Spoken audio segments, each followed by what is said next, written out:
Very good morning and welcome to BizTalks. I hope you're keeping well wherever you are. Trying to keep warm here with a cup of chocolate. So maybe you better grab yours as we get to learn about matters digital, especially digital and business. And in the house we have experts who I'll be introducing, or I'll even ask them to introduce themselves that time. And they'll be helping us to understand how do we scale ourselves or do better business, especially in digital. There's a lot of advice outside there. People come in left, right, and center telling us this is what you need to do. These are the wrong things. Then you end up investing, losing money because you just followed advice that was not verified. At least here we have verified persons who are, established and know the ways in and out. So welcome to the show. Please, at this moment as I take my seat, tell a friend to tell a friend that we have started right now. And feel free, because this is your conversation, so a lot of questions from your end as well are welcome. Karibu sana. So give me that 5 seconds of settling now. And as I invite my guests, Karibu sana, my people. Yes, everybody can see you now. Thank you very much. No, it's good to have you here. Such an interesting morning. It's quite hot. Maybe it's me, but I'm not sleeping in my usual way. I'm just saying. We need climate change is I don't know. We had great prayers for rain. We haven't seen it yet. Climate change. Need to be more careful with that. No, prayer works. Yes. But prayer must be accompanied by action. By action. Yeah, faith and action go hand in hand. Yeah. By action, do you mean we need to carry umbrellas now, or so that at least? Action means we need to plant more trees. Exactly. We need to protect our water towers. Okay. We need to protect riparian areas. Yeah. We need to study our soils and Yeah. see what's the best fertilizer to use. Yes. And the like. And of course, carry an umbrella. Yeah. Yeah. Recycling as well. Recycling. And recycling is a very big issue, actually. Yeah. Wow. Just to welcome a few guys. Brian, Karibu sana. Sikolia, catch you as well. Karibuni sana. And the other guys as well online. So tell a friend that we're about to start this conversation. So we can at least get to learn and grow together. Now, when we talk about matters doing business, especially on the digital spaces, people ask a lot of questions. And but before we get into that conversation, it's good for people to know. Maybe someone is just meeting you for the first time. Let's not just make assumptions. It would be nice to just do a proper intro.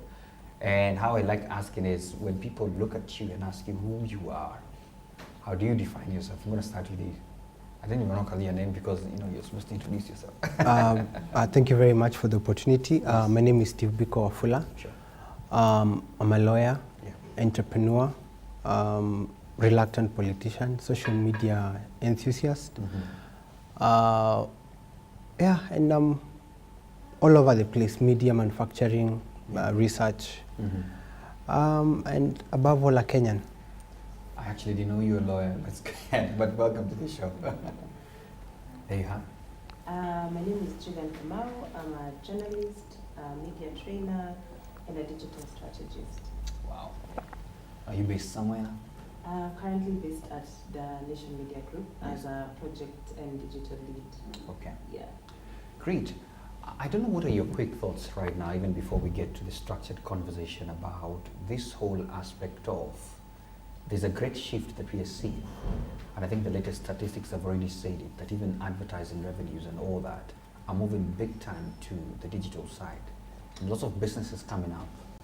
And the environment looking different. Laws as well following up and all those kind of things. I just want to get your first instinct reaction before I get to my question on what you feel, where we are headed towards, especially business-wise. Let me start with you. Okay. So business-wise, I mean, like you said, revenues are moving to digital. Audiences are moving to digital. Yeah. Content is being consumed on digital, and digital is here to stay. So my first thought is we better get with it because it's not going anywhere. Yeah. Then anyone who does not go with the times, or rather go with the changing times and follow the audiences where they are, is going to be left out. Yeah. Yes. So businesses, I don't think there's any business that will survive in the future. They don't have a digital presence. Wow. Be it services, be it products, be it whatever industry you're in, digital will be a must for any business to thrive. That's a good start. You had it, business people. There's no place to run out of this. Steve, what's your immediate thoughts on this? I'd like to concur with her. Yeah. The audience has moved on to digital platforms.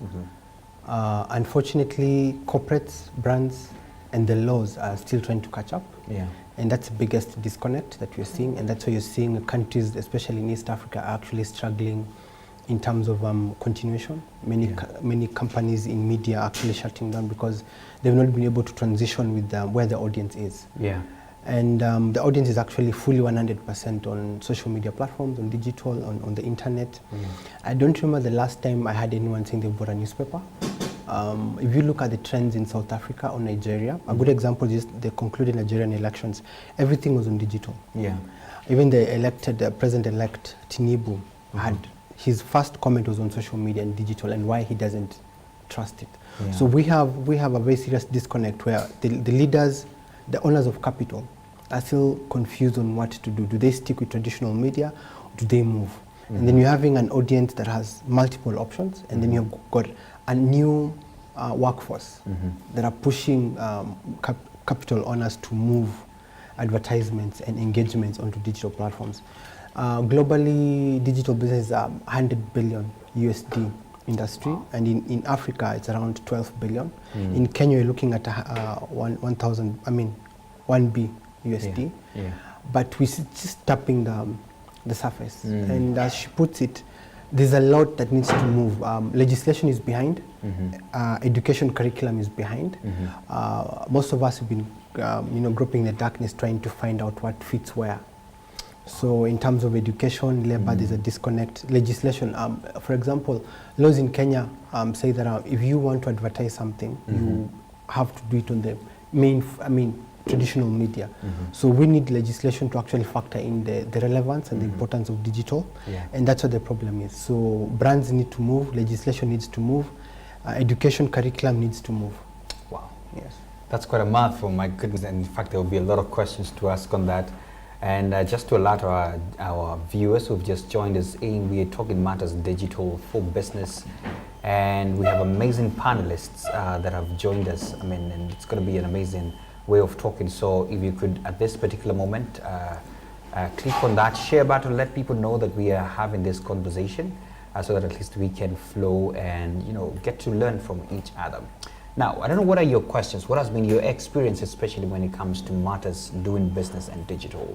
And a lot of people have gone in there unknowingly, some people making big mistakes, but hey, I think I just wanted to alert you that you might notice that now our panel is a panel of 3, and Janet is in the house. Janet, it's good to see you. Not to worry, we are digital, and I know you're already on the digital platform and flying. So I'll allow you to breathe, and hopefully a cup of tea might fly your way. But yeah, there you go. So if you have any questions, feel free to run in. We're just diving into it. And Julian, I want to start with you again with a question on, before digital was seen as the cheaper option, I don't know now how it's happening very known with the laws that are coming in, taxes that have been introduced. And it feels like guys are just following up on where anybody is doing business, we're catching up on it. I know Steve will definitely comment on the fact that it's not just digital now. We're seeing some retailers being asked very many questions, but it's becoming a bit more costly on the go. And so is this still a space for entrepreneurs, or are they going to be stifled up because government is going to come after them? What's your immediate thoughts? On your question whether it was cheaper then, right now, of course, we are having taxes imposed on anyone who's on the platforms. And you're seeing the government, of course, looking for any opportunity to get money from wherever. And they've definitely discovered, recently discovered, which is unfortunate, that the digital spaces have opportunities. People are actually earning a lot of money on the platform, on the digital platforms, because they have access to audiences. And yes, of course, the cost of advertising online is going to go up.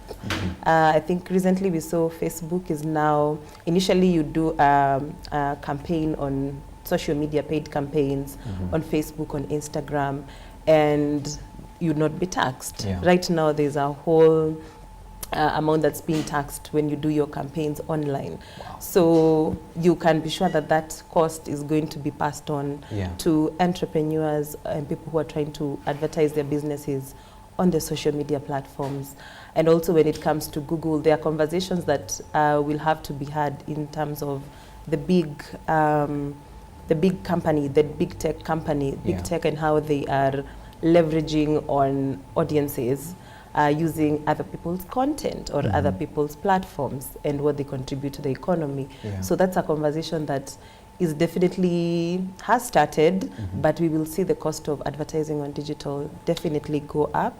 And that doesn't mean that now that we cannot go that direction. I mean, we've been operating with the taxes still there, but I still feel we will figure as we go. Yeah. But it's not an option of should we get out of digital, we will just have to adapt to being on the platform, because it's the only way we can do it. Probably what we would need is better legislation, and I think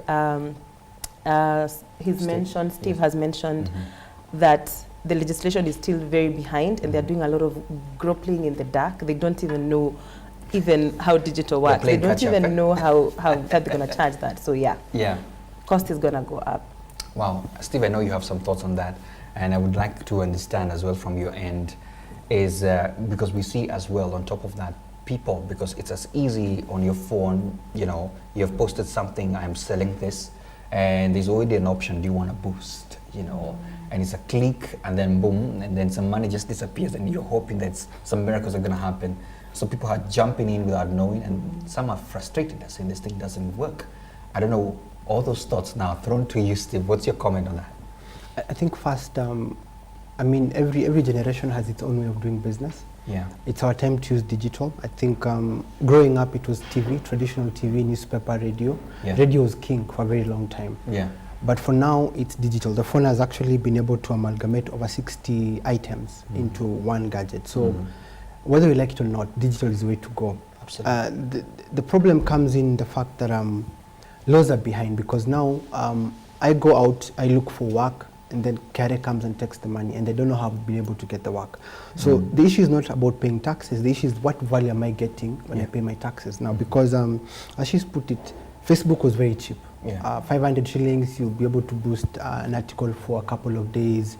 Same on Twitter, same on IG. But now, with the push for more taxation, digital seems to be where everyone is. So the government is coming for that, which is fine. I mean, it's important for us to pay taxes, but I don't think government has a God-given right to tax my sweat 100%. So the issue becomes, as I'm paying these taxes, what am I getting in return? What's the value for me to get in return? Is internet cheaper? Are laws in terms of, because I feel like the government has gone ahead and regulated an industry or an ecosystem that hasn't grown yet. We've not gotten support from the government to grow. The current advertising laws say that if any government agency or parastatal wants to advertise, they have to do it on radio, newspaper, and TV. There's no mention for digital. So we need to amend that to include digital. Then it will make more sense when we are paying taxes. Secondly, you want to tax my Facebook engagement, my digital engagement. Yet you're not creating an ecosystem or an environment for local businesses to thrive. Because all this money you're paying to Facebook is actually being exported to another country. So ultimately, the country is not benefiting. If you're looking at how much brands spent last year, almost 3 billion in terms of digital advertisement, and almost 70% of that went outside the country. So there's a conversation we need to have on how much more can we retain in the country to be able to grow local businesses. And thirdly, the problem of regulators not being able to understand what's really happening, and especially because there's no curriculum to tell us how digital works. There's no curriculum to look at how do we train our children to engage on social media. So we have a problem with educators, a problem with researchers, a problem with regulators. And now the government just coming and saying, now you're going to do a post on Facebook, so we're going to tax 20% of that. And it becomes a complicated area. So it's stifling the growth of the aspect, because now businesses are going to say, yes, I need Facebook and Twitter and other platforms, but I'm not going to do that because I'm not benefiting anything from the government. And the biggest problem is Parliament. they're redundant, they're clueless on what they need to legislate on, and no one really wants to pick up the conversation. A good example is digital currency. Okay. Central Bank came up with a public participation paper on what we needed to do so that they can be able to understand the ecosystem of blockchain, cryptocurrencies, and up to date, we will not be able to get feedback. Okay. Peer-to-peer businesses having a very big struggle in terms of transactions across border, and it's all because of ignorance, lack of the needed political will. You know, growth doesn't happen in a comfort zone. Yes. But we do not have the legislation or the people in parliament to actually push for this. Okay, Steve, and I know you have a mouthful in terms of this because you're also very big on the digital space. I think for the people who may not know Soko Analyst, the guys, this is the man behind it. So it's important that people may get to understand. So, Janet, let me come to you, and I know we started this conversation by asking what's your immediate thought when you think digital and business. So I'd like to hear that from you, but on top of that, entrepreneurs are struggling, as we were talking about, when it comes to marketing. Some of them don't even know how to maneuver this. And Steve brings in the aspect of some of the struggles are not just on the digital space, it's the support mechanism around it, especially by government legislation and all that, and we have covered that in quite detail. I don't know from your channel. For us marketers, we look at it as not just a channel, but also a space where people are going to have social conversations. And I think that is something we have to constantly remind ourselves. Digital, especially social media platforms, are social for a reason. They were not called business platforms for a reason. They were called social media platforms. High chances are every single day I log in on social media, I want to check out on something, what is happening around my industry, what did Soko Analyst post for today, what are you talking about on your pages, where have you gone, and business conversations, I'll jump on them maybe through the scrolling or maybe depending on who I'm following on social media. You're right. And that means as much as businesses are looking at marketing on the digital platforms, they have to sit down and look at an angle of how to socialize with people. And I think that is something we forget a lot. We think about our products, we think about our services, we forget who is this person who's going to be part of this conversation. And that is why most of the time we usually scroll and you see only likes and retweets, no one is commenting, no one is asking questions. And that's why I love actually the way Soko Analyst approaches the conversations. And there's another guy I think on Twitter who's called Money Academy.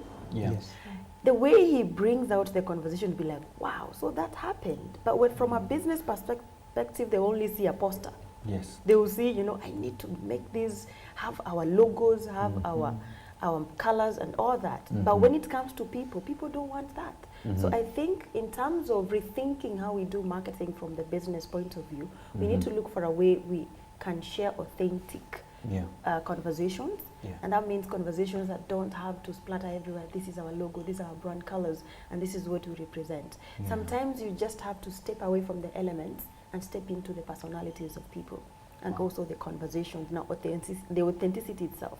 You want to make people feel so calm to talk to you, to share some of their problems with you. Because I believe negatives and negative comments and negative sentiments is what actually builds our businesses, not just positive every time. And I think that is why it's so different when you see someone telling you all the time, you look beautiful, you are handsome, you're like, I don't think you're telling the truth. That's the same thing I look actually at things when it comes to businesses.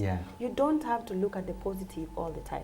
Sometimes find a way to have a normal conversation so that you can get more details. Because at the end of the day, we need details from our customers. We need details from our fans. And I think that's another thing most of us usually forget, especially the ones who help businesses build their services and products on the social media. We look at a strategy on how we're going to push the products and services. We forget what is there a strategy that can help us build a fan base. High chances are some people might never be consumers to our products, but they will talk about them. They will be our mouthpieces. They will be our preachers. They will talk about them somewhere if they are having conversations. High chances most of the conversations that we're trickling down from social media to our offline conversations are things that we have engaged with, and vice versa. And that means businesses need to find a way. How can you create a circular kind of conversation? Online, offline, back. Online, offline, and also not forgetting the traditional way of marketing. Wow. My goodness, this is getting hot here. I think I'm also getting tips myself, so I hope you are, wherever you are. Now, guys, there's a law that is about to come, and I think it will fly by the MSK. And the MSK, that's the Marketing Society of Kenya, is saying that anybody who is regarded or called or has the title marketer needs to be certified by them. And definitely, I know we're talking about laws. Definitely, even on social media, like when I look at you guys, the title marketing definitely is on top of your head completely. That definitely means there's some regulations about probably to be passed in Parliament. I don't know what's your immediate reaction to that. Is it going to work? And Julian, I want to start with you on that. What's your immediate thought on it? Wow, okay. So that every marketer needs to get certification from Marketing Society of Kenya. Yes. I don't think that's necessary from where I sit. One, because I think we've seen, I know training is important, and I also understand that a lot of people are doing a lot of self-work, even on the digital platforms, to be able to market. And to market their products, to market their services. And I believe we don't need to restrict it to one body that is certifying all marketers on the platform, because to be honest, I've noticed a lot of marketers who are doing a really tremendous job without having gone through some of these institutions. Yeah. So why are we doing it in the first place? I just need to understand if it gives value to the marketers and we understand that this is gonna give them more opportunities, they can be able to leverage, and not just local. Remember, digital is global. Yeah. So we cannot limit training to local institutions just for the sake of it. Absolutely. So once they get the certification from Marketing Society of Kenya, what exactly do they get as an added advantage? Yeah. If I go and do CRM, for example, which is an international body, UK, whatever, I'm more marketable, I'm able to access global opportunities. Will that certification by Marketing Society of Kenya do the same for me as a marketer?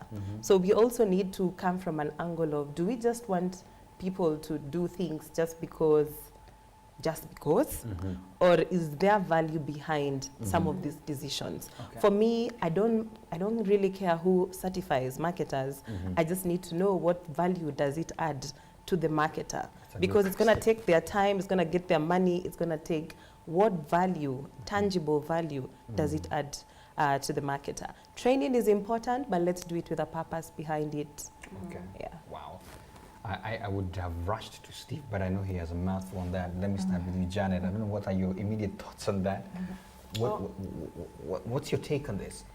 Honestly, I would like to rant if I meet the MSK. It's a safe space. Because I feel like we are certifying a lot of people. We are certifying a lot of categories in the industry that don't actually need that.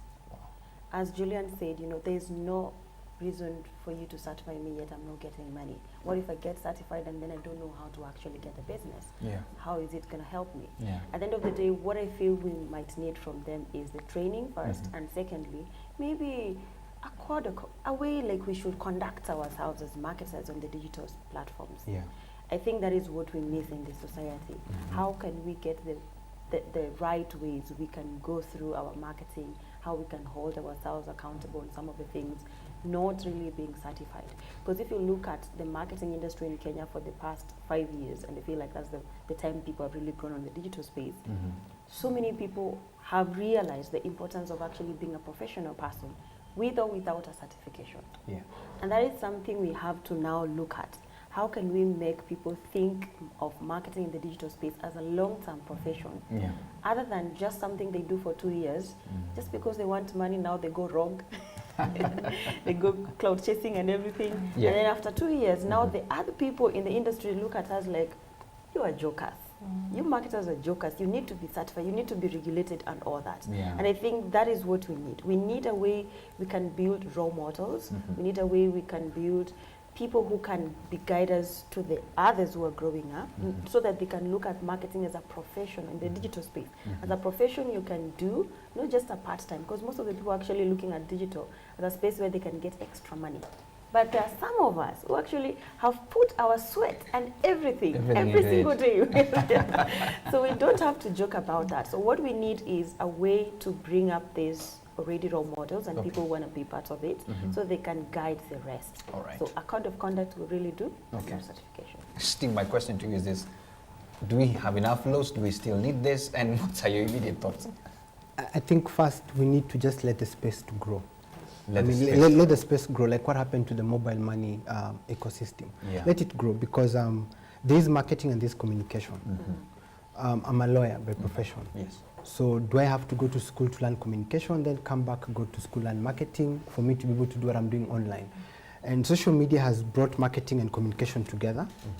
And that's why earlier I said there's a disconnect in labor and education. Education hasn't caught up with what's happening. Yeah. So for bodies like Marketing Society of Kenya to actually propose such a law, then they need to also be working in tandem with universities to see how they can be able to develop new curriculum so that we understand. And they need to also work with Media Council, because marketing and communication now, I mean, we don't have borders anymore. You can't tell where marketing starts and where communication ends. So, for example, where does an influencer fall in? Is he a marketer? Is he a communicator? Yeah. You get? Yeah. And what happened? I mean, from the current laws in Kenya, for you to be a journalist, you need to be certified and accredited by Media Council of Kenya. Yeah. And there's been a very big hullabaloo about that. So what happens to someone who just has a passion and a gift for writing? They didn't even finish Form 4, but the articles are beautiful and they command a huge audience. What happens to that person? Are you going to bring in law to control him? I mean, so as Janet put it, what value are we getting out of this? What I think is our constitution is very clear on such certain things, and I think the element of public participation is actually very important. I would advise Marketing Society of Kenya to do 47 town hall meetings across the country with the right audience to understand exactly what's happening in the space. Reach out to Media Council, reach out to Parliament, reach out to a couple of universities, and actually just be able to understand exactly what's happening. Look at precedent, look at what South Korea is doing, look at what China is doing, look at what the US is doing in terms of education. Because who is an influencer and how do you control an influencer? I mean, for example, if you go on TikTok, we have people in our country who have got 1 million followers, just doing ridiculous, crazy content. So, and you want to market your product, maybe water or a drink in that particular region, you'll go to that person. So, how is Marketing Society of Kenya coming to control this person? You see, now this is the disconnect I'm talking about in terms of education, in terms of research, and in terms of legislation. What we need is just let the space grow first. Then once we've reached a particular optimum level, then maybe we can now see, as Janet put it, the element of rogue characters, the element of fraudulent activities and dishonest people, because we need to look at the element of ethics and governance. Now that is the biggest challenge we're having across anything. And if there's too many bodies doing cross-purpose activities, if they can be able to synergize and focus on ethics and governance, we can be able to grow the country. Okay. Steve, I'm still going to start this at a conversation on you because you've touched on them, and we're all going to contribute on that. Influencers, because a lot of business people, the moment they start, the first thought is, this person has quite a number of followers, let's jump in. And a lot of people have cried out because their businesses ended up looking like fakes. And even some businesses which are not verified have ended up swallowing maybe proper influencers because they talk big time. We have big names that have influenced things that have gone south. The influencer marketing, it has a lot of goods and bads. I don't know from where you see it. What you would say, and how can we protect businesses from not getting into fake guys who will end up ruining them? From an optical view, from an eagle eyes perspective, the problem lies with the education system. We've let influencers become too big and too powerful. For example, You're one of them, right? Just checking. I wouldn't classify myself as an influencer. I'm a writer. I'm a publisher. And that's what I've gone to school to train for, and I'm a trained researcher. All right. So that's my forte. But my point is, influencing is a new concept in the labor market. And though the platforms we use are not African, Yeah. Africa has actually really taken to them like fish to water. And we've not really taken time to study. And what I mean by study is being able to quantify data on what's been happening in the last 15 years, since the inception of Facebook, Twitter, what's happened, what are the success stories, what are they failing, so that we can be able to understand what can be tweaked and what cannot work. And we've seen, I mean, in the business community, in a marketplace, you'll find all sorts of people wanting to promote their shambas, their cars and everything. So you'll find people will pick whoever they want to pick. And the biggest problem that brands have is that the marketing department and the communications department are not in tandem, or they're not in sync on what actually they want. Okay. And maybe Wanjiru can be able to touch on that, because you get someone promoting land, and they get a big influencer to tell people to buy land, and they tell you this land is 10 minutes from the beach.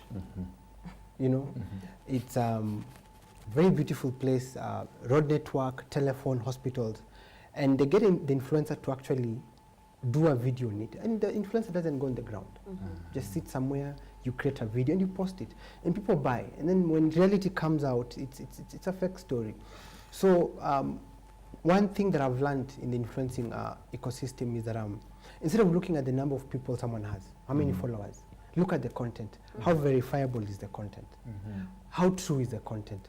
How authentic is the content? And is the content in line with the laws of the country? Those 4 key things should define. I mean, I've seen, well, there are a couple of cases whereby big names have actually fallen because maybe you're good in business, but maybe morally there's a question mark, and that becomes a very big problem. And Kenyans need, I mean, the public needs to understand that even influencers are human beings. We are prone to mistakes. And my call to the public, and especially to those in authority and stakeholders, is now it's time to build up a curriculum that can be able to quantify who an influencer is and make it into something, because it's actually making, I mean, we call it the gig economy. It's worth billions. And I think to create authenticity and create confidence for brands and the public, we need to now start talking about it. We need to start putting stories in place to see we can learn from this and we can use this to grow. So Steve, and I know you have mentioned this, but I want a 30 seconds answer. I know we have talked about the bill and we need to certify marketers. Wouldn't that be the one that protects people from the fakes who are just popping up and down? I know it's a quick answer, and I know you have a lawyer answer, just make it 30 seconds. It's hard to tell who's a fake and not, because platforms have verification badges. So I can get one to be verified, but I'll still be able to fail. What we need to understand is that we need to understand the essence of failure in any transaction that we do. That is one. And secondly, before we talk about legislation, I think as a country we need to have public participation by the relevant stakeholders who can be able to come together and be able to see, now what can we be able to do for this industry? Okay. Makes sense. Janet, I can't wait to hear what you'll see on this. Yeah, I'll go First of all, are you an influencer? And she's a big one. Now Hash is an influencer. She's an influencer. Yeah, Hash is an influencer. She has influenced me to watch some Netflix movies. Oh, interesting. Yes. Documentaries. Sorry. I'll go back to education still, because I feel like that is the gap that we have at the moment, and also the fact that we are not given a chance for us to grow, because I feel like constantly we're using everything from the Western world. In Africa, you can't really figure out who has tools to find the right influencers, to do your research on who is doing the right thing and who is not doing the right thing. And I think that is why we actually skip the stage of, can I take time to search who influencer is valuable, which influencer is true, which influencer is not a rogue person, and all that. So I feel like both goes both ways, be it influencer or a business. But first I'll start from a business point of view. I have worked with quite a number of brands, especially when looking for influencers to trend something or to have a conversation on social media. Trust me, they don't take time to think. They don't take time to figure out who to work with. They just think about, the last minute. Tomorrow we are having a conversation, we are having a launch, you need influencers, period.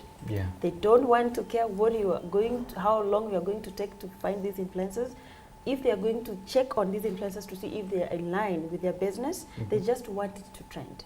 And that means I have to go with every tick and hurry. Yes. So long as they can help us trend. Yes. And then we get done with that. And then at the end of the day, we come to realize later maybe there's a miscommunication. There's a way we communicated which was not right. Maybe the products were not packaged from a way of, I understand it as an influencer. Yeah. So this goes both ways. How? As an influencer, I think at the moment I know what I want to share to my audience and what I don't want to share to the audience. Okay. Not just because of the money and the rates, but because I feel like I know the kind of audience I've built, the kind of authenticity they expect from me, and how they want me to communicate with them. I've left out so many jobs in the influencer marketing space simply because some brands just want you because of the numbers. They don't want to think about your audience. Which niche do you lie? You know? And I think that is what I feel some of us who have gone through the space have come to realize. And I like the fact that Soko Analyst, the moment you say Soko Analyst, you think finance. Yes. Soko inaendaje? Yeah. And the moment you think about Janet as an influencer, first you see, documentaries. Or another, sometimes people will be like, yeah, apart from documentaries, the way she shares her stuff, she doesn't talk about politics, she doesn't talk about alcohol maybe, and other industries that might actually sound negative to her brand. So what does it mean? We as influencers also, I feel like we have to be role models. There's a reason to why we've been able to be influencers for 6 years. What actually made us stand out is the fact that we chose to look for a way we can be authentic, we can be in a niche that people know or recognize us with. At the same time, we keep on upskilling. And I think this is something we have a problem as influencers. We don't take time to upskill. We just want to be influencers and get money every single day, and that's it. We just want to be seen every single day. We are pushing a product and forgetting. Sometimes people get tired, man. In the same case, you eat ugali every single day. Trust me, you get bored. So how can you also try different ways to grow yourself? To find new ways to excite your audience, and also find a way you can put yourself in people's minds from this point of view. I am this dedicated person. I know what I want. I work with business ABCD. So by the time they even refer you, they're referring you to the right client who will give you time to have a conversation. Another thing I feel like we need to do in the influencer marketing business space is businesses and influencers need to have a sit down. We don't actually have that. We just do the work. This is the content. You push it, and then at the end of the day, we pay you after you're done with your conversation. But in between, there's no sit down. Can you have a conversation with these influencers? Let them give you ideas on how you want to approach the That's the public marketing. participation that Steve is talking about. Absolutely. And the communication. Do they fit? Ask them, take time to know them. Because these are people who are going to represent your brand. And if they represent it wrongly, you end up, the business is over. Gillian, you are seated at a very top media house that, all of us here founded before we were born. But now we are seeing they're moving more towards, I don't know what to call it, but they are really moving towards more digital content. In fact, nowadays, you don't even have to sit down on a TV set to watch the news, because if you're just flowing on Twitter, they will still update and you can get to know what's flowing. But over time, I've seen them moving towards more, I don't want to call it gossip kind of thing, but content that is a bit daring, I think, to what they're just flowing. I don't know whether they have a line. I like what Janet was talking about.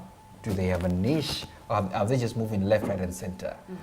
I don't know what, you're sitting at a place that is, I don't know whether to call it hot or what, but what's happening in that circle? Are you guys being phased out, or are you trying to play catch up, or what's happening? Okay, tough question for the industry. I will try and represent it the best I know how. But from all honesty, the media industry is struggling with the transition from traditional media to digital. That's a fact. And also it's not local, it's a global thing. Unfortunately, we are playing catch up, mainly because we saw it coming. We saw the disruption. We didn't see the future that individuals could actually get more numbers, more influence than media organizations. And eat on your revenue. And eat, exactly, and eat on revenue. We did see it coming, but we saw it, but we didn't think it was gonna get to where it is at the moment. And I think we've seen a lot of media industries right now closing up, literally, because no one is buying newspapers, no one is watching TV. Actually, Gen Zs at the moment don't even know our top anchors They don't know. I mean, I teach. Let me start from there. The connection is, I teach at an institution, Kenya Institute of Mass Communication, and I teach social media. And the good thing, maybe just to mention, training is actually happening. I'm intentionally teaching these young people about digital, and most of them want to be influencers. And they think it's as easy because the influencers they see just post and they just have numbers and it's controversy. I mean, the more controversial you can be, the better for you. You get numbers. But we have to take it back to the basics, what we've talked about, authenticity, your character as an individual. What's your personal branding on the internet? How do people know you? Because again, for business people, audiences or other customers will come to your business because they will relate with you as a person and your business. So those two have to be really connected. So it goes back again to education, to the curriculum. There's a very big gap. The people who we are churning out into the industry, or let me say, the people who gotten into the media industry, and we all grew up wanting, the ones who've done communications, we grew up wanting to be on TV, wanting to write for print. I mean, I am one of them. I am one of those people who really wanted to be on TV. But right now, if you want to have influence, if you want to be able to start conversations that are valuable to our audiences, you cannot just be seated in a main newsroom and wait for audiences to come to you. Because again, advertisers want value, want to reach audiences, and these audiences are online. So what's happening at the moment? A Nation Media Group, there's a whole digital transformation happening, and it's been happening for a while. And it's not just Nation Media Group, even I think at Standard, the same thing. And it's a big, big challenge, mainly because of, I would say, leadership in the media industry. The fact that the leadership in these institutions are people who've been seated in those positions for 30 years. Exactly. And they had mastered the craft of the media industry. They knew what to do. I mean, we had the system rolling. I mean, you get the news, you print the paper, you get to the people, and you get money immediately. But now you're taking them to another business model that requires you to get onto the internet. That means investing on internet, on proper equipment, and also get digital natives. So the traditional, let me say, the traditional way of creating content is still relevant, but it has to adapt to the digital space. When you talk about things like keywords, how do you, and then again, we were used to just speaking at people. Now we have to speak with them. It's a very difficult concept for traditional media to just be and understand that right now it's not about numbers, it's about engagement, it's about relatability, it's about value. Gen Zs right now are asking questions of, so what? So, so that happened, how does it affect my life? They just don't want the news. The 5 W's and H, those who went to journalism, what, where, how, I mean, those things have become irrelevant. And so it's the way of working, it's the way of communicating with young audiences. It's also getting them where they are. Right now, young people don't want to be told, let's watch news at 7 p.m., 9 p.m. They want it now. They want it how they want it. They want it immediately. Even in formats, things like format. Kitambo will just put text and throw at audiences. You read. Right now, they say they want video content. You have to style up, and we don't want long video content. We want small, biteable content that you consume. I mean, a lot has changed. Why does it feel like it's a lot? It's a moving ball. It's not stopping at some point. You know, it starts this way, moves this way. Am I right? It just keeps emanating. TikTok wasn't there just the other day. Now it's here. It's almost the #1 growing one. I mean, we don't know what's next. I don't know how you guys are surviving this. Yes. AI. AI as well, right? Yes. Oh my goodness. Yes. I'm glad that she's actually talked about training and education, and I'm happy that institutions are actually picking it up. But they need more support from government. You're right. For the next 5 years, data analytics, artificial intelligence are going to redefine everything, from engineering to medicine, to journalism, to advocacy, to manufacturing. I saw a factory in China where instead of standard way of people packaging things, now machines are doing that. I saw in China where when you're filling your car with petrol, someone has to come and open. Now robots actually doing that through AI. And Africa, we're playing catch up in a very bad way in terms of education, in terms of transfer of knowledge. So until we're able to grasp what's happening in the first world, we will feel like it's a football game where it's touch and go, touch and go. So AI and data analytics is going to change a lot. Blockchain, it's bigger than cryptocurrency. We know blockchain from cryptocurrency, but it's a whole technology that is actually redefining governance, redefining accountability. So there's a lot happening, but I feel that our leadership has failed us. I feel that our education systems, I mean, I've seen universities having a problem managing. So you got an university talking about how much money they need to run. And all that money, 163 million per month, all that going to recurrent expenditure. Nothing about research and development, nothing about science, nothing about anything that can actually be of benefit to mankind. So we are way behind in terms of education, and education is no longer happening in the classroom like it used to be. I'm sure she can attest to that. Online learning, thanks to COVID. One of the biggest shifts in mankind's history is COVID. It shifted how we do business and what platforms we use to do business. But we haven't really gotten to that place where we feel the true impact of COVID.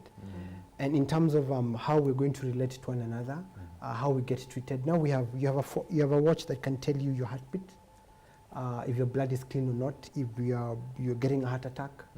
Do I need a doctor for that? And it can recommend what medication to take. So things are happening very fast. Things are moving. Janet, let me throw in one last question to each of you. Steve, mine was actually more on the policy side for you. You have already touched on it, but I'll get a parting shot from you. So, cyberbullying, I don't know whether you've experienced that. I would like to know from your end, because there's a time I saw you somehow trending, and I was checking, I don't know what people are doing there.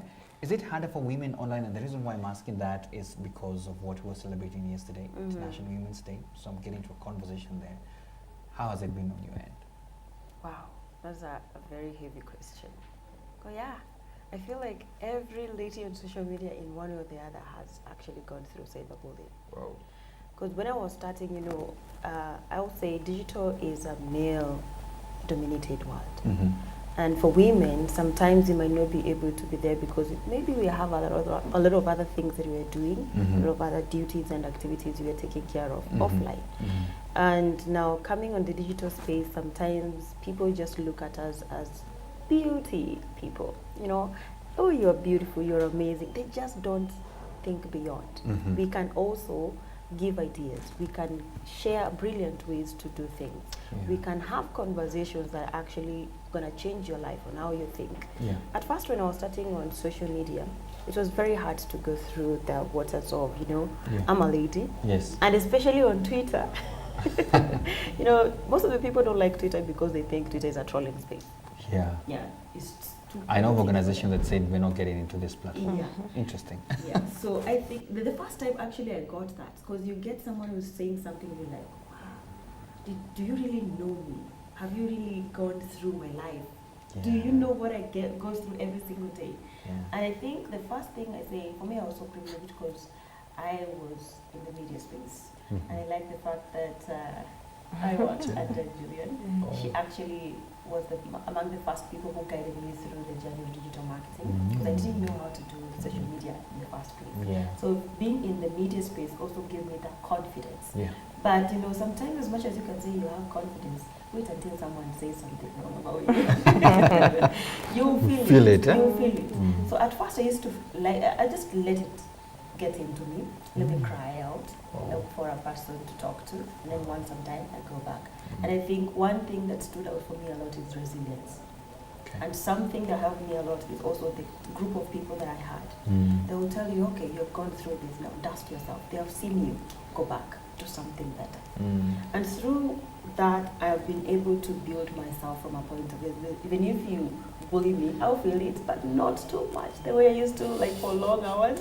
You develop a thick I'll skin or feel it for something. 2 seconds, I'm like, okay, it's okay, let's go on. Yeah. Because at the end of the day, I feel like women have to work extra harder in the Mm. digital spaces Yeah. in order to be recognized of their value, of what they can do to businesses and what they can offer to the larger audience. Yeah. And that means we are not going to actually let you give up. Push yourself.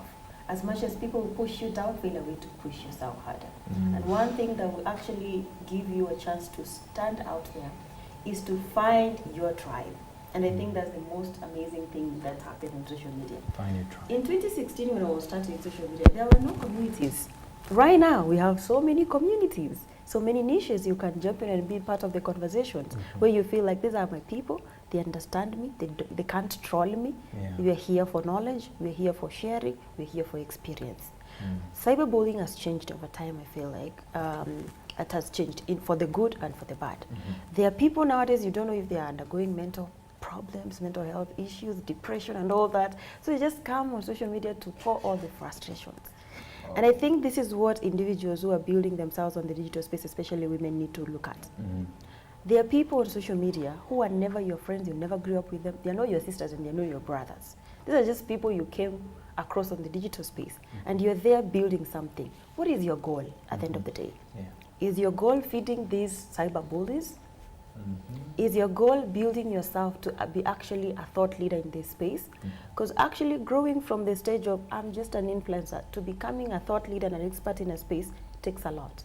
Yeah. It doesn't mean just going to the conversations, that's when you become an expert. There's a lot that happens behind the scenes. Yeah. There's sometimes people will tell you things and you'll be like, I thought I'm going to do this, but they're actually not wishing you the best. Even your friends, when you ask them, they'll be like, no, I think you should just stop this, try something different, because it's not working. But if you're in a digital space to actually invest in yourself, push yourself harder. There are days you'll gain more, there are days you'll lose a lot. Yeah. And that means that's part of growing. Because in growth, there's success and there's failure. Yeah. But what do you need in the equation? Resilience. Wow, I love that. Julian, let me come to you as well. Is this space inclusive enough? Still speaking about what we were looking at yesterday. The hashtag was let's all be inclusive. She talked about cyberbullying. Yes. Women are the most affected by this. And I think she said it all. First of all, I'm very proud of Janet. Very I proud mean, of you as a I trainer. saw her coming straight from school. I think we actually got her from straight on Moi University when it going to do a training there. Wow. Is it, right? Yes. So Yeah.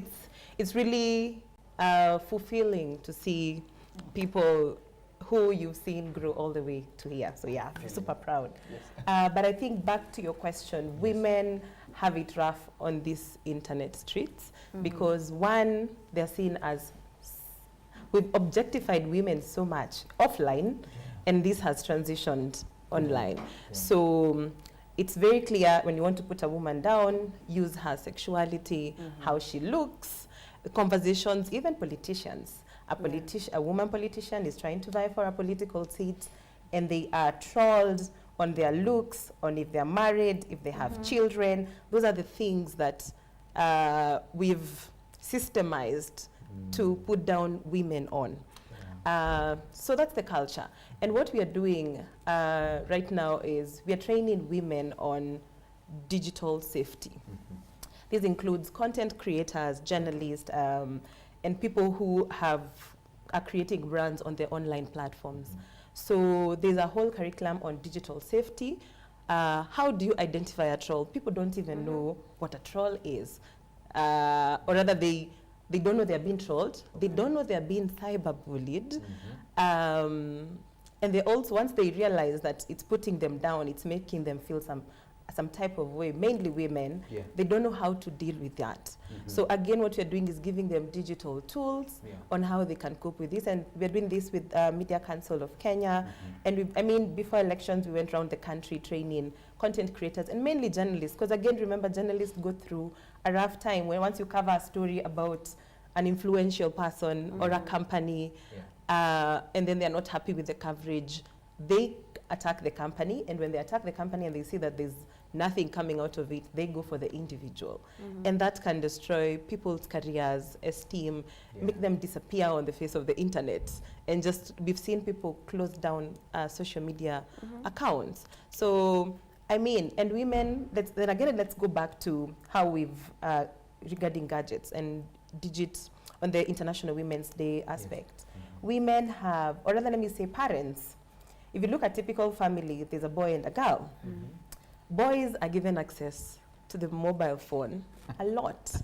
The girls, parents, we tend to take away the mobile phone from the girl child because you're trying to protect them. It's coming from us, it's coming from a good place. But what that does is, a boy is able to access a phone from a very early age. They start knowing how to play games, they get to understand these things. So by the time they're in high school, they can comfortably use a gadget. For girls, you're like, oh, they're gonna be hit on, they're gonna be doing this. And I mean, what I'm trying to say is, let's encourage both children. Because what happens in the long run is when they're older, the boys are able to understand how to use a phone much better than the girl. So the girl is always left behind when it comes to the use of gadgets. Exactly. And that's why we are seeing even in the tech space, the coders, the people who are on this space are mainly male because they started it at a young age. They were allowed by their parents and all this culture. So, I mean, it's just a way of encouraging. Let's limit the hours of the children use the gadgets. Also control what they're doing with the gadgets. But let's give equal access to these gadgets to both genders. So again, innovation, we need women to innovate. Because maybe just to speak on one more thing, even when it comes to problems in society, you realize that when you're looking for solutions, because they're male-led, the women have to adapt and become male for them to adapt to problems. Because the solutions were thought about used by a male figure. So I mean, inclusivity, digital gender gap, we have to close that, and yes, we have to give access to all gender on the internet. Steve has a divergent view. I saw him looking at you in a different way. Steve, what do you want to say? International Men's Day or something? I think the issue about equality is it's a very dangerous conversation. Very. Be careful. And they've said a lot. Yes. One, I think both genders are bullied heavily. Women for their looks, men for our wallet. Yes. A man, if you're poor, no one will actually look at you. And it's actually very bad. So I think there's so much focus on the girl child that the current boy child that we're raising cannot stand up to any woman.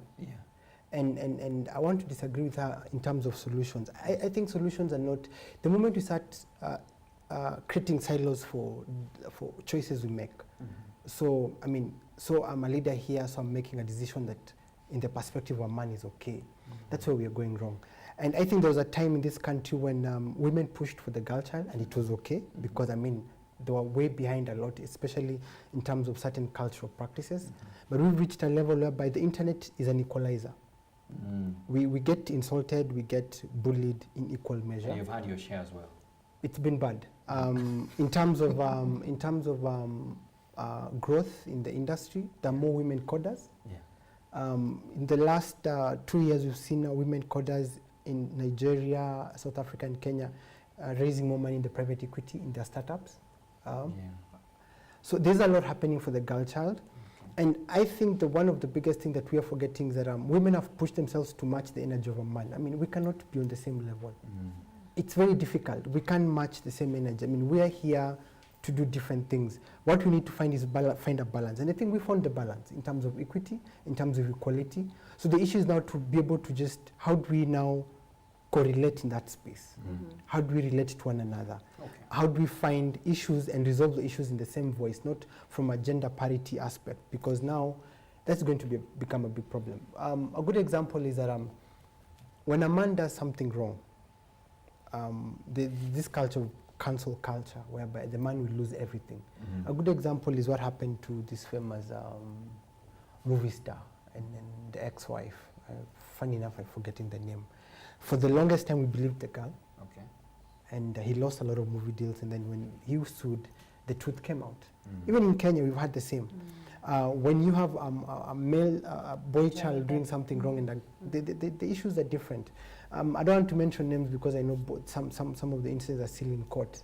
But the boy child is now actually under attack, and that's what I'm saying. It's a very complicated space, and for me, I think the issue is policy, better legislation, better understanding. We do legislation without really doing research. We do legislation from a point of emotion, you know, and that's what's happening. You know, like I've seen, this nominated senator pushing the issue of sanitary pads, you know, and well, it's a good push.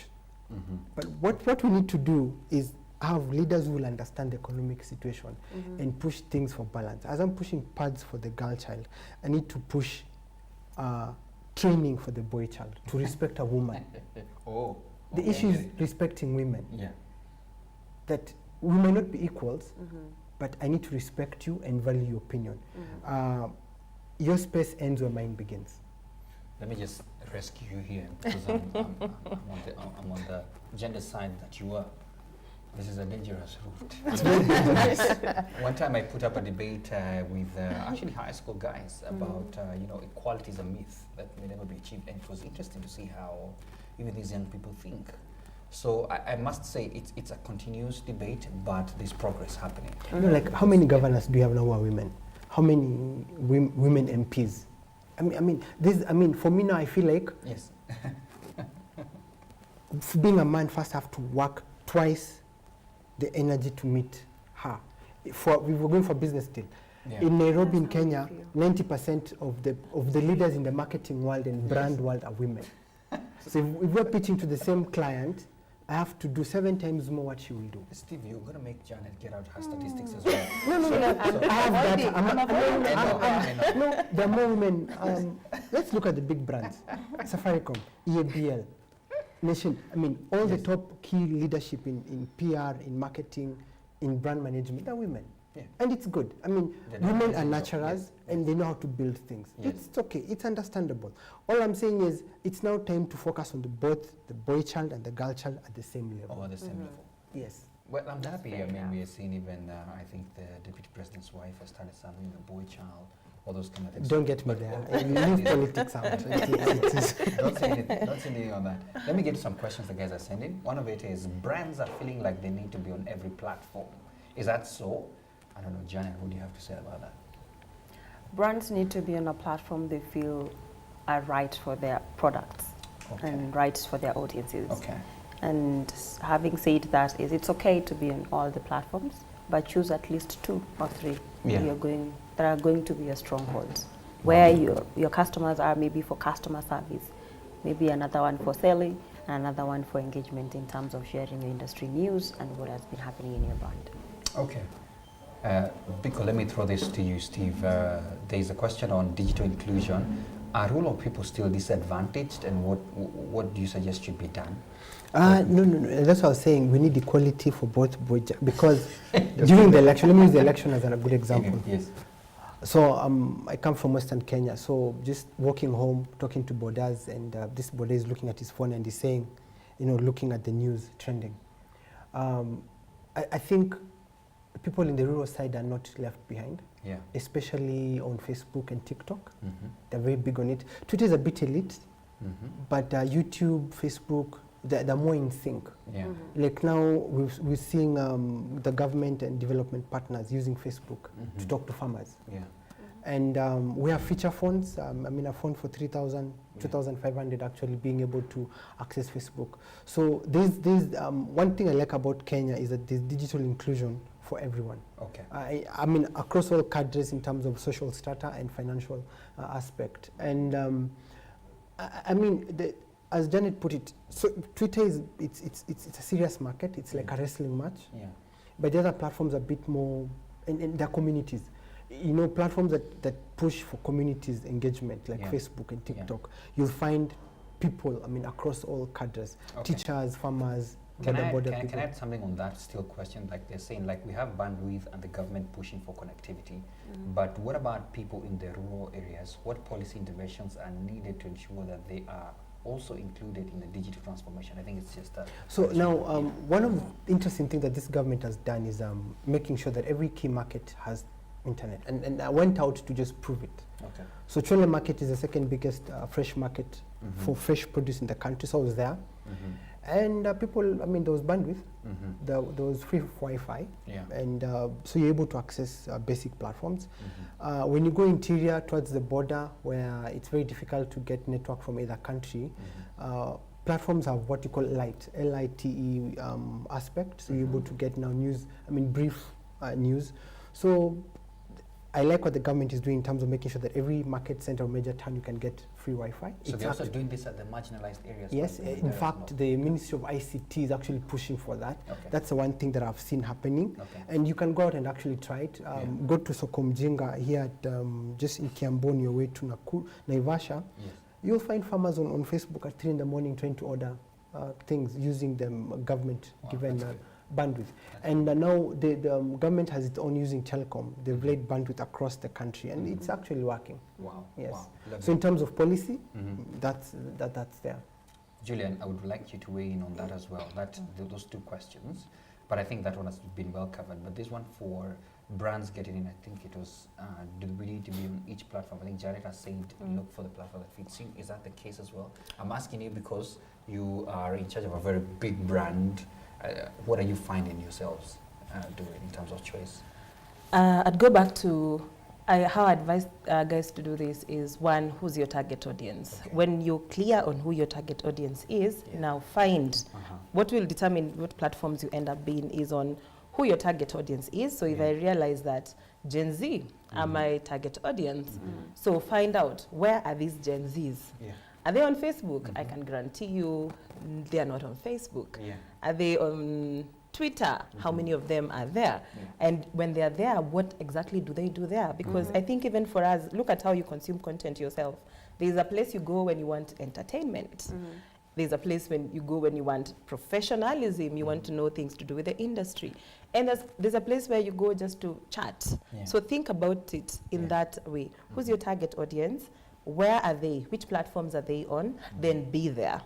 And then understand the platform. How is the content on those platforms created? Does it require you to do videos? Do videos. If it's text, do that. So again, don't be on just every platform, everything that comes up, you just want to be on it. I wouldn't advise that because again, that requires resources. And social media is just not posting. I think Janet said that because how businesses look at social media is just to do post. It's more than just posting. There's a whole world behind on the back end of analytics, understanding how people are consuming your content, looking at engagement, looking at sentiments, looking at demographics. Where exactly are they in the country? For example, where are they located? All those things will guide you on which platform to be on. Janet, TikTok, brands are confused on how to get in there. I know one brand that was asking how to get on this thing. Yeah, they are these other amazing platforms, but it looks like TikTok is another jungle. I feel like TikTok has a lot of opportunities for most of the brands. But the problem is in the African, especially, let me just use Kenya. We usually look at TikTok as the dancing platform. That's the problem. Because if you look at the other world where TikTok has been used for quite some years, they're using it for different reasons. Look at news. There are actually so many media houses on TikTok. And they're creating amazing content. People are getting the news. People are interacting with them. We look at in terms of, there are people who are teaching on TikTok. We have therapists on TikTok, mental health advocates, and they are doing an amazing job. They are helping people on how to deal with it. So I will say as a brand, look at TikTok as a channel to talk to the younger generation. And also to build a long-term audience that will grow knowing you, what you do, and what you can offer. And that means let her finish. It's okay. And that means TikTok for businesses, I look at it from the point of behind the scenes at the moment. What other things can you share to the public so that you can tell them this is what I do, this is how we deal with our employees, these are the activities we take part in, these are some of the conferences we go, so that people can know more about your brand. Because it's all about visuals, it's all about videos. And all the time you can't be seated on a chair and then talking to people about how to buy the businesses or buy this product, how to sign up. You can't be doing that with Generation Z. They want to know other things. That means what can you bring that is a bit entertaining, but at the same time informative to this audience through their content. All right. So I go back to the behind the scenes. Steve, I have 30 seconds, and within Just what to you're about to respond, say, you want to give your parting as well. One, we took time to do research on TikTok. So 2 major announcements. Yesterday, the U.S. government, the Biden's administration got a boost from Congress to actually ban TikTok in the U.S. I saw that. And it's a big thing. It's a very huge thing that African countries need to pay attention to. Secondly, on what she said, it's not just perceived as a dancing tool. The algorithm that China is using TikTok, I might sound like a conspiracy theorist, but we've done research. I had someone who had gone to South Korea, then I had someone who had gone to the US, someone who had gone to UK, South Africa, Nigeria, and all these 5 people had different views on TikTok. And the way China is actually segmenting TikTok is that it's using it as a weapon. So for Africa, all we see are videos. I mean, I'm on TikTok heavily, and irrespective of what I do, I will get a dancing video. Yeah. It doesn't matter who you're following. So it's been designed in such a way that the entire African population, all we're seeing is beautiful women and dancing videos. Yes. But if you go to China itself, you'll see kids learning how to code. You'll see kids learning how to do robotics. You'll see kids being taught how to do surgery and things like that. And one of the reasons why the Biden administration wants to ban TikTok is because China is using TikTok as a weapon to transform and control the world. Because if you go to Nigeria and South Africa, I'm just scrolling, just dancing videos. And media is on, NTV have very good content on TikTok, but you will not find it. So it's very difficult. Mental health, you will not find it. We talk about mental health every day, but you will not find those important video TikToks on the platform. So this is something that when I talk about policy, now relevant stakeholders like the Communications Authority will do research and actually verify exactly what's happening with TikTok. And if you study what Congress is doing with TikTok, then you'll be able to understand exactly how powerful or dangerous the platform is. Maybe just to add just a minute I'm on shocked, TikTok. yeah. On TikTok, I'm not sure you guys have seen what's been streamed on TikTok at the wee hours of the night. I just saw some news Exactly. that people are doing crazy things. It's not just crazy. Yeah. It's deliberate by the It's- China It's government. horrible. I mean, it's not safe for kids anymore. It was, we have 10-year-olds on TikTok because it was a very harmless platform. Yeah. But at the moment, it's turning into something really ugly. And I want to just concur with Steve that we really need regulation on that part of on that platform specifically, because as much as I haven't heard what you've said, I tend to believe that I kind of believe that it could be very intentional with a purpose, with an agenda. Yeah. Yeah. It is, because if you look at even the platforms we use, TikTok is different from the ones the Chinese use. It's totally different. The TikTok for China is very different on how, and what she just That's said. a different name too. Yes, and what happens between 3 a.m. and 5 a.m. And last night I was just, because I've seen a lot of people complaining, so just tuned in at around 2:33 in the morning, and every video is a live feed of 4 or 5 participants doing crazy things, and I'm left wondering. So I go back to people I'm following brands and influencers who have positive content, but I can't find their content on. So I'm wondering exactly what's really happening. So I WhatsApp a friend of mine in Rwanda and ask him to check. So he gets back to me in the morning, tells me found the same thing. So we check our friend in Johannesburg, and it's the same thing. So you go back and actually realize that these are tools that are being used by the government of residents to achieve a particular agenda. But because, Africa, we are a consuming market. We never really consider what's really happening behind. And that's what I'm saying, as we do regulation, can we not just say we want to tax this platform because you're making a lot of money on it? How are you getting money on it? If you go to TikTok, you've got funds-only accounts. You go to Twitter, you'll find fines-only accounts. And this is what government wants to tax, because people are making a lot of money. But why can't we take a year to study exactly how this money is being made first, create the relevant legislation, protect our children, and then now say we're going to tax this? Because TikTok is very powerful in terms of education, in terms of science, and in terms of warfare. If you see what's happening in TikTok and the Ukraine-Russia war, you'll be amazed and shocked. Don't even go there. Guys, we have about, I I understand 45 seconds. So if I give you 15 to do a pattern shot, Janet, can I start with you? Sure. Yes. We have talked about influencer marketing, how Yes. businesses can use their social media and which platforms they can be. Yeah. One thing I'll say is go back to the drawing board. Take time to do your research. I know we are underprivileged in Africa to get the right tools to help us do this. But if we go back to the drawing board, we can also be part of the ideas, innovators of some of these social media marketing tools, digital tools that we can use to make better decisions and choose the right people to work with and make decisions on which platform is okay for our business. Wow, thank you. Steve? I think any entrepreneur or any business owner needs to have digital platforms for their business. They need to keep researching and understanding how they can be able to activate them. That's the easiest way to market your business, most affordable and most sustainable.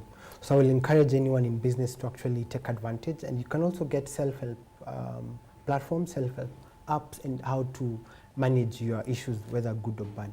Yeah, wow. Gillian, Frankie. For me, I'd just say that the same way you run your business offline, the same effort that you put offline is the same effort that will be required for you to put online. Online doesn't mean that you now neglect all the other facets of running a business, from research, to engaging people and solving problems. All those things are just going to be transferred to the online platforms. So the most important thing that I tell businesses, seek a relationship with your audiences, understand them and their needs, and try and solve that the best way you can through the digital platform. And also don't look at the digital platforms as global. There's an opportunity to take your business beyond the local context. Think about global audiences as a way of scaling your business to the next level. Wow.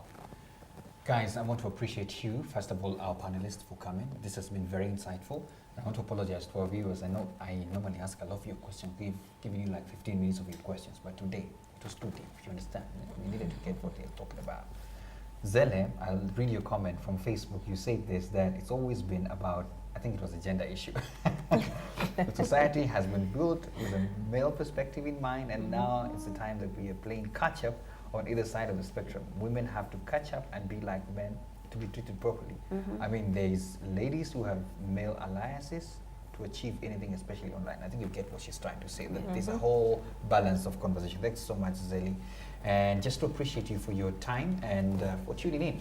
This cannot end here. As you can tell, I cut them short. They had a lot to say, and so we definitely will be calling them back to share more. Thank you so much for your time. Let's get back to business. That's it right here on BizTalks.